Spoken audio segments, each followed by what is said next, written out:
Mukunda jewellers మొట్టమొదటి factory outlet ఇప్పుడు కూకట్పల్లి, కొత్తపేట్, సోమాజిగూడ మరియు ఖమ్మంలో. నమస్తే, మీరు చూస్తుంది సుమన్ టీవీ. నేను మీ కీర్తి. ఈ రోజు నాతో పాటు ఉన్నారు ప్రముఖ ఆస్ట్రాలజర్ నందిబట్ల శ్రీహరి శర్మ గురుగారు. నమస్తే గురుగారు. వాగర్థావివ సంపృక్తౌ వాగర్థ ప్రతిపత్తయే జగతః పితరౌ వందే పార్వతీ పరమేశ్వరౌ. సదాశివ సమారంభాం శంకరాచార్య మధ్యమాం అస్మదాచార్య పర్యంతం వందే గురు పరంపరాం. ఆదిత్యాయ చ సోమాయ మంగళాయ బుధాయ చ గురుశుక్ర శనిభ్యశ్చ రాహవే కేతవే నమః. శృంగేరి జగద్గురు పీఠాధిపతులకి, కంచి పీఠాధిపతులకి నమస్కారములు తెలియజేసుకుంటూ కార్యక్రమాన్ని ప్రారంభిద్దాం. గురుగారు, ఈ మధ్య తిరుమల తిరుపతి పవిత్రమైన లడ్డుకి సంబంధించి ఎన్నో రకాల వార్తలు వస్తున్నాయి కదా, దానిపైన మీ స్పందన ఏంటి? గత 2 రోజులుగా మనం చూసుకున్నట్లయితే ఒక భారతదేశమనే కాదు, యావత్ ప్రపంచ దేశంలో ఉన్నటువంటి సనాతన ధర్మాన్ని పాటించే వాళ్ళకందరికీ కూడా ఒక బాధాకరమైనటువంటి వార్త ఇది చెప్పవచ్చు. ఎందుకనంటే కలియుగ దేవతమ్మ, కలియుగ అర్చామూర్తి, స్వయం ప్రకటితమైనటువంటి దైవము. మనకు ఎన్నిసార్లు వెళ్ళినా మళ్ళీ మళ్ళీ సందర్శించుకునే క్షేత్రం ఏదయ్యా ఉందనంటే ఒక తిరుపతి మాత్రమే. ఒకసారి చార్ధామ్ యాత్ర చేస్తే చాలనిపిస్తుంది. ఒకసారి శ్రీశైలం వెళ్ళొచ్చినా మళ్ళీ ఎప్పుడో 3-4 సంవత్సరాలకి వెళ్తాం. కానీ ఇప్పటికీ కూడా అనేక కుటుంబాలలో సంవత్సరానికి ఒక్కసారిగా విధిగా ఈ యొక్క క్షేత్రానికి అనగా వెంకటేశ్వర స్వామి దర్శించుకొని వచ్చేవాళ్ళు ఉన్నారు, ప్రతి నెల దర్శించుకునే వాళ్ళు ఉన్నారు, 6 నెలలకు ఒకసారి దర్శించుకునే వాళ్ళు ఉన్నారు. అంతేకాకుండా కేవలం ఈ యొక్క ఇబ్బంది కలిగినటువంటి గత 2-3 రోజుల నుంచి మనం వింటున్నటువంటి వార్త ఏదైతే ఉందో ఆ వార్త ఇబ్బంది మన తెలుగు రాష్ట్రాలకి కాదు, భారతదేశం యావత్తు కూడా కుదిపేస్తుంది, ప్రపంచవ్యాప్తంగా. ఎందుకంటే శ్రీమాన్ ముఖ్యమంత్రి చంద్రబాబు నాయుడు గారు ఎన్డీఏ సమావేశంలో తెలియచేయడం జరిగింది. ప్రపంచవ్యాప్తంగా ఇది బాగా ఒక ప్రకంపనలను సృష్టిస్తుందని చెప్పవచ్చు. కాకపోతే ఎందుకు ఈ విధంగా చేయాల్సింది, హిందువుల మనోభావాలు పూర్తిగా దెబ్బతిన్నట్టే లెక్కమ్మ. ఎందుకనంటే ఏ ఇంట్లోనైనా కానీ స్వామిని దర్శనం చేసుకొని తిరుపతి లడ్డు తీసుకుని వచ్చిన తర్వాత ఆ వెంకటేశ్వర స్వామి దగ్గర దీపారాధన చేసి స్వామి సుప్రభాతం అవన్నీ చదువుకొని తిరుపతి లడ్డూని అందరికీ కూడాను పంచే పవిత్ర కార్యముగా చూసుకునేటువంటి వ్యవస్థ దొరకకపోతే కూడా ఎవరు మనం తరపున బంధువులు కానీ స్నేహితులు కానీ ఎవరు వెళుతున్నా మాకు ఒక లడ్డు పట్టుకురావయ్య అని చెప్పి మనం ప్రేమగా అడిగేటువంటిది. అసలు ఆ సువాసన కానీ ఆ లడ్డూ కానీ అసలు మనము తన్మయత్వంతో ఉండిపోవాల్సింది. ఎందుకంటే అందులో వాడబడేటువంటి ప్రతి వస్తువు కూడాను ఆధ్యాత్మిక దైవిక చింతనకి మారుపేరుగా ఉండేటువంటి వస్తువుల్ని ప్రతిదీ కూడాను కల్తీ లేకుండా గత కొన్ని సంవత్సరాలుగా మనం ఉన్నటువంటి స్థితి నుంచి ఈ రోజున గత కొన్ని సంవత్సరాలుగా ఆ తిరుపతి లడ్డూలో ఏదో జరుగుతుంది, దాని యొక్క ఫ్రాగ్రెన్స్ అంటే దాని యొక్క పవిత్రత ఏదో దెబ్బతింటుంది, ఇదివరకిలాగా గుమగుమలు లేవు అనే వార్తని తరచూ మనం వింటున్నాం. ఇది ఎక్కడ లోపం జరిగింది, ఏ ప్రభుత్వం అనేది మనకు అప్రస్తుతం. కానీ ప్రభుత్వ జోక్యం అనేటువంటిది యొక్క టీటీడీలో ఉండడం వల్ల తద్వారా మనకు తీరని నష్టమే జరుగుతుందని చెప్పవచ్చు. ఎందుకనంటే ఒకప్పుడు ఇప్పుడు వివాదం అంతా ఏంటమ్మా, ఆ యొక్క లడ్డూలో ఉన్నటువంటి వాడబడినటువంటి నెయ్యిలోనే. ఆ యొక్క గుజరాత్లో ఉన్నటువంటి ల్యాబొరేటరీ ద్వారా తెలిసింది ఏంటి, edible oils, soya beans oil, soya నూనె, బీన్స్ నూనె, అలాగే ఫిష్ ఆయిల్, మరియు ఈ యొక్క జంతువుల కొవ్వుతో ఉన్నటువంటిది, పందిదో లేకపోతే ఎద్దుదో ఏ బర్రెదో మనకు తెలియదు, కానీ అందులో జంతువుల నుంచి చర్మము నుంచి వచ్చినటువంటి కొవ్వుల్ని కూడా వాడారు ఆ లడ్డు, తిరుపతి లడ్డూలు అని చెప్పి రిపోర్ట్స్ వచ్చాయి. రిపోర్ట్స్ వచ్చినప్పుడు ఇక్కడ మనం గమనించుకుంటే మరి గత కొన్ని సంవత్సరాలుగా లేనటువంటిది ఇప్పుడు ఎందుకు జరిగిందనంటే ఈ యొక్క అటానమస్ బాడీ టీటీడీ అనేటువంటిది సర్వస్వతంత్రమైనటువంటి వ్యవస్థ, ప్రభుత్వ జోక్యము లేకుండా స్వతంత్రంగా నడిచేటువంటి వ్యవస్థ. దాన్ని బేస్ చేసుకొని అనేకమైనటువంటి విశ్వవిద్యాలయాలు కానీ, అనేక మంది వేద పండితుల యొక్క అధ్యయనం కానీ, అలాగే అనేక రకాలైనటువంటి స్వచ్ఛంద సేవా కార్యక్రమాలు ఆ టీటీడీ ద్వారా మనకు జరపబడుతున్నాయి. కాబట్టి ఆ టీటీడీ దైవము కూడా దృష్టిలో పెట్టుకొని అనేక మంది తలనీలాలు సమర్పణ కావాలి, లేకపోతే నిలువు దోపిడీలు కానీ, లేకపోతే వాళ్ళ కోరికలు తీరితే వాళ్ళు సమర్పించే కానుకల రూపంలో కానీ రోజులకి 10 కోట్ల సంఖ్యలో ప్రతిరోజు కూడాను ఆదాయం అందుతున్నటువంటి దేవాలయంలో ఇంతటి అప్రజాస్వామికమైనటువంటి ఇంత హేయమైనటువంటి డబ్బు కోసము, డబ్బుని ఏమని చెప్తున్నారు అధికారులు, ఒకప్పుడు టెండర్లు పిలిచాము, ఒకప్పుడు నడిచినటువంటి కంపెనీని కాదని ఇంకా తక్కువ ధరకి ఏదైనా ఏదైనా ఈ యొక్క నెయ్యిని కనుక మనం సంపాదించుకుంటే ఆదా చేసిన వాళ్ళం అవుతాము అనే భావనతో టెండర్లు పిలిచాము, వాళ్ళకి అప్పగించాము అని చెప్పేసి అంటున్నారు. ఇక్కడ గమనించాల్సిన అంశం ఏంటంటే మనము భగవంతుడు సంపాదించుకున్నటువంటి సొమ్మది. అసలు ఆయన కోసం వెంకటేశ్వర స్వామికి ఆదాయం తక్కువ గురుగారు. ఆదాయం ఏమైనా తక్కువ? ఆయనకి ఇస్తున్నటువంటి సొమ్ములో, ఆయన సంపాదించుకునేటువంటి సొమ్ములో మనం ఆదా చేయాల్సినటువంటి అవసరం ఏముంది? ఇంకా ఆదా చేయాల్సిన డబ్బుని ఆదా చేయదలిస్తే ఇంకొక రూపేణ ఆదా చేయవచ్చు. ఇంకొక దుబారా ఖర్చులు, అనవసరమైనటువంటి ఆడంబరాలకు పోయేటువంటి ఖర్చుల్ని తగ్గించుకొని మనం చక్కగా నడిపించుకోవచ్చు. కానీ ఇక్కడ జరిగినటువంటి లక్షల కోట్ల ప్రజలు లక్షల కోట్ల యావత్ ఇది కేవలం భారతదేశంలో ధార్మిక భావంతో ఉన్నటువంటి హిందూ మతస్థులకే కాదమ్మా, ప్రపంచం యావత్తు భారతదేశం యొక్క కీర్తి ప్రతిష్టలు ఈ యొక్క వివాదంలో పడిపోయినట్టే లెక్క. కీర్తి ప్రతిష్టలు ఎందుకనంటే వాళ్ళ దేశం అట్రా, ఎందుకంటే ఏ దేశం గురించి తెలవకపోయినా వెంకటేశ్వర స్వామి గురించి ప్రపంచవ్యాప్తంగా తెలుసు. ఎందుకంటే సెకండ్ హైయెస్ట్ ఇన్కమ్ టెంపుల్గా మన భారతదేశంలో ప్రసిద్ధి చెందినది ఇది. వాటికన్ సిటీ తర్వాత 2వ అత్యధిక ఆదాయం వచ్చే దేవాలయం ఇదే. కాబట్టి ఇక్కడ ఏంటంటే చాలా మటుకు మనం గమనించుకున్నట్లయితే కొన్ని ఇబ్బందికర పరిస్థితులు తలెత్తాయని చెప్పవచ్చు మనం. ఎందుకనంటే దీనికి ఇంతకుముందు ఒక 50 సంవత్సరాల కిందకు ముందు కనుక మనం చరిత్ర చూసుకుంటే ఎప్పుడు అంత ఆనందంగా, అంత ఆరోగ్యంగా లడ్డూలు తయారు చేసేవాళ్ళు. ఎప్పుడు కూడా ఈ వివాదం రాలేదు. ఎందుకు అంటే నందిని బ్రాండ్, శుద్ధ తప్ప అని కర్ణాటకలో ఇక్కడ మనం నందిని బ్రాండ్తో మనం పిలుచుకుంటాం. Karnataka milk federation company limited అనేటువంటిది కర్ణాటక ప్రభుత్వం వాళ్ళు నడుపుతున్నటువంటి ఈ యొక్క ఆధ్వర్యంలో జరుగుతున్నటువంటి నెయ్యిని 50 సంవత్సరాలుగా వాడుతూ వస్తున్నారు. వాళ్ళు ఎటువంటి ప్రమాణాన్ని పాటించేవారు అంటే వారు ముఖ్యంగా ఆధ్యాత్మిక పరులు.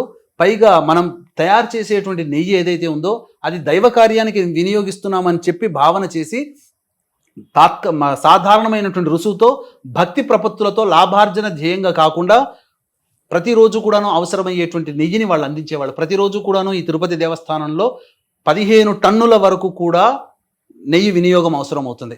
కాబట్టి 50 సంవత్సరాల నుంచి నడుస్తున్నటువంటి ఆ యొక్క కాంట్రాక్ట్ని కాదని ఈ మధ్య కొన్ని సంవత్సరాల్లో ఈ మధ్య వేరే వాళ్ళకి టెండర్ ద్వారా పిలిపించి అతి తక్కువకి ఎవరు కోట్ చేస్తారో వాళ్ళకి ఇద్దామని చెప్పి టెండర్ ద్వారా 5 కంపెనీలకు ఇవ్వడం జరిగింది. వాళ్ళలో ఒక కంపెనీ జరిగినటువంటిది ఏంటంటే, అది చేస్తున్నటువంటిది ఏంటంటే, ఇక్కడ మనం ఏదైనా ఒక పని చేస్తున్నప్పుడు మన ఇంట్లో ఒక ఫంక్షన్ పెట్టుకుంటామమ్మా, లేదా ఒక వస్తువు కొనుక్కుందామని వెళ్తాం. ఆ వస్తువు వాళ్ళు అమ్మగలిగే సామర్థ్యం ఉందా లేదా తెలుసుకొని కదా మనం కొనుక్కుంటాం. ఒక ఫంక్షన్ చేద్దాం, లేదా ఒక 10 మందికి భోజనం లేదా 100 మందికి భోజనం ఆర్డర్ ఇస్తాం. ఇచ్చినప్పుడు ఆ 100 మందికి చేయగలిగే కెపాసిటీ ఉన్నవాడా వంటవాడు లేదా అని మనం చూసి మనం ఇస్తాం. అటువంటిది స్వామివారి కైంకర్యానికి వినియోగించేటువంటి యొక్క వస్తువులలో ఆ వస్తువుల్ని సంపాదించగలిగే శక్తి ఉందా, ఆ వస్తువుని తయారు చేయగలిగే శక్తి ఉందా లేదా అని తెలుసుకోకుండా, ముక్కు మొహం తెలవకుండా టెండర్లలో తక్కువ ధర పాడారు కదని చెప్పి వాళ్ళకి ఇవ్వడం ఎంత హేయమైన చర్య. వాళ్ళు ఏం చేశారు, విదేశాల్లో ఉన్నటువంటి ఇక్కడికి వీళ్ళకి ఎందుకనంటే ఆ ఆవు నెయ్యి తయారు కావాలి అని అంటే ఆవు నెయ్యికి సంబంధించినటువంటి ఆ పరిశ్రమ ఉందా లేదా తెలుసుకోవాలి. కర్ణాటకలో ఆవులు ఎక్కువగా ఉంటాయి, పంజాబ్లో ఎక్కువగా ఉంటాయి, గుజరాత్లో ఎక్కువగా ఉంటాయి. గుజరాత్, పంజాబ్ నుంచి ఇక్కడికి రవాణా చేసుకోవాలంటే ఖర్చు అధికమవుతుంది. కాబట్టి వాళ్ళు సప్లై చేస్తే ఎక్కువ రేటు ఉంటుంది. కాబట్టి కర్ణాటక మనకు దగ్గర కాబట్టి వాళ్ళు తక్కువ రేటుకి 50 సంవత్సరాల నుంచి మనకు ఇస్తూ ఉన్నారు. ఇప్పుడు మనకు ఉదాహరణకి మనం ఎక్కడైనా కానీ ఏదైనా గోశాలలో కనుక వెళితే 2000కి తక్కువ లేకుండా కిలో నెయ్యి దొరుకుతుంది. బయట ఏదైనా మంచి కంపెనీలోకి వెళితే, షాప్లోకి వెళ్తే 4000 రూపాయలు కిలో ఉంటుంది. అదన్నీ కాదని అతి తక్కువ ధరకి ఆ Karnataka federation milk federation company వాళ్ళు ఇస్తున్నప్పుడు 50 సంవత్సరాల నుంచి లేనటువంటి సమస్య ఈ వీళ్ళని కాంట్రాక్ట్ని తప్పించి టెండర్ల రూపంలో 5 కంపెనీలకు ఇవ్వడం వల్లనే ఆ సమస్య తలెత్తింది.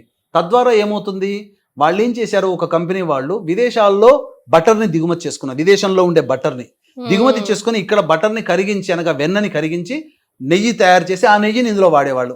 తద్వారా ఏమవుతుంది, ఇక్కడ వీడికి స్వచ్ఛందంగా మంచి చెయ్యాలని ఉండవచ్చు, కానీ వాడికి వెన్న దొరికే సౌలభ్యత లేకపోవడం వల్ల విదేశాల నుంచి దిగుమతి చేసుకున్నాడు. విదేశ వాళ్ళు ప్రామాణికాలు పాటిస్తారని నమ్మకం ఏంటి, విదేశాల్లో ఉండేటువంటి మన ఆవులు ఉండవు కదా, అక్కడ జెర్సీ ఆవులు ఉంటాయి.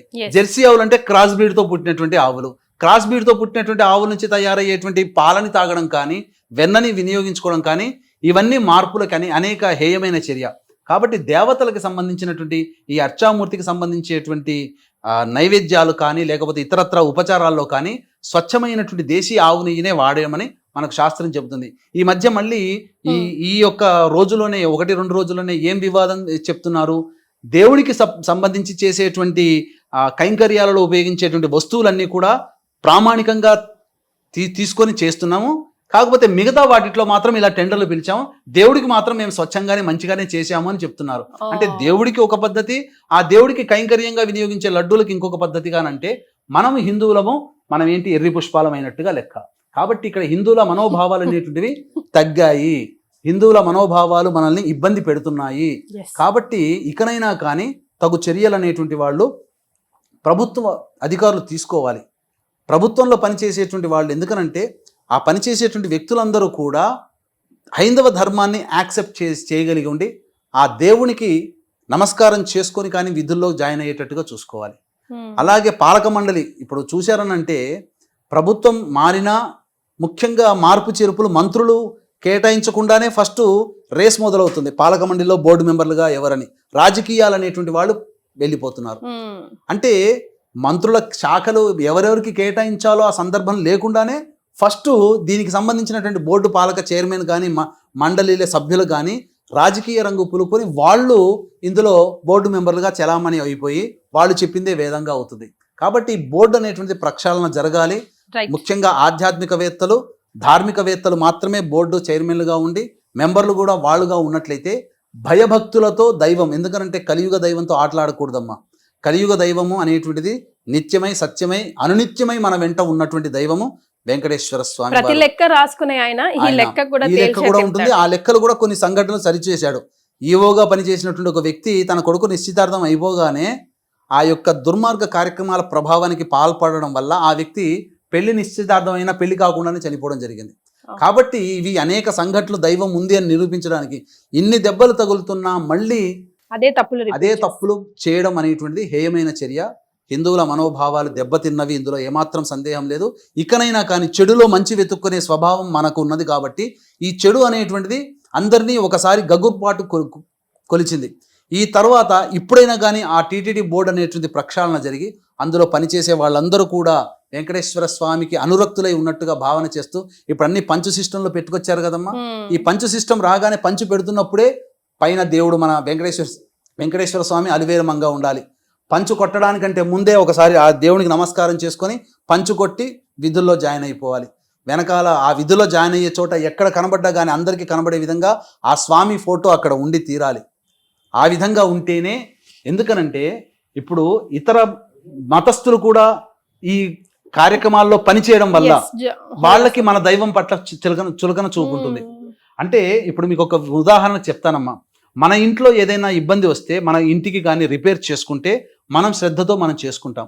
పక్కింటి వాడి ఇంట్లోకి వెళ్ళి వాడింటికి ఏదైనా ఇబ్బంది అయితే ప్లాస్టింగ్ మనమే వేసి, గోడలకి పెయింట్ మనమే వేసి, గేటు పాడైతే గేటును మనమే సరిచేస్తామా? మనకు సంబంధం లేదు, అది పక్కవాడి ఇల్లు. మరి వేరే మతస్థుడికి మన మతంలో ఉన్నటువంటి సంస్థల్లో ఉద్యోగం చేస్తున్నప్పుడు వాడికి సప్లై చేసే వాళ్ళు ఇతరులు అయ్యారనుకో, వాళ్ళు మంచి నాణ్యత కలిగినటువంటిది ఇవ్వాలని రూల్ ఇవ్వరు.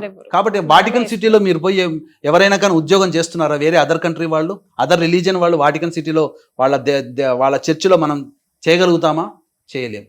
కాబట్టి ఇక్కడ గమనించాల్సింది ఏంటంటే మన ధార్మిక వ్యవస్థగా ఉన్నప్పుడు ఈ ధార్మికాన్ని ధార్మికంగానే కాపాడేటట్టు ప్రయత్నం. ఇక నుంచైనా ఈ చెడు వచ్చింది, ప్రజలందరూ మనోభావాలు దెబ్బతిన్నాయి, వీక్షించేటువంటి హిందువులందరూ కూడా ఏకతాటి నిలబడి ఈ యొక్క సంబంధించినటువంటి దాన్ని ఈ యొక్క టీటీడీలో మన వాళ్లే ఉండేటట్టుగా ప్రయత్నం చేస్తే గనక ఇక పూర్తిగా ప్రక్షాళన అక్కడి నుంచి మొదలవుతుంది. తర్వాత బోర్డు మెంబర్లు వీళ్ళందరూ కూడా ధార్మికవేత్తలు ఉంటే ఖచ్చితంగా ఆ టీటీడీ యొక్క ఔన్నత్యాన్ని, ఉనికిని కాపాడుకున్న వాళ్ళం అవుతామని చెప్పడంలో ఏమాత్రం సందేహం లేదు. 100% గురుగారు. ధన్యవాదాలు.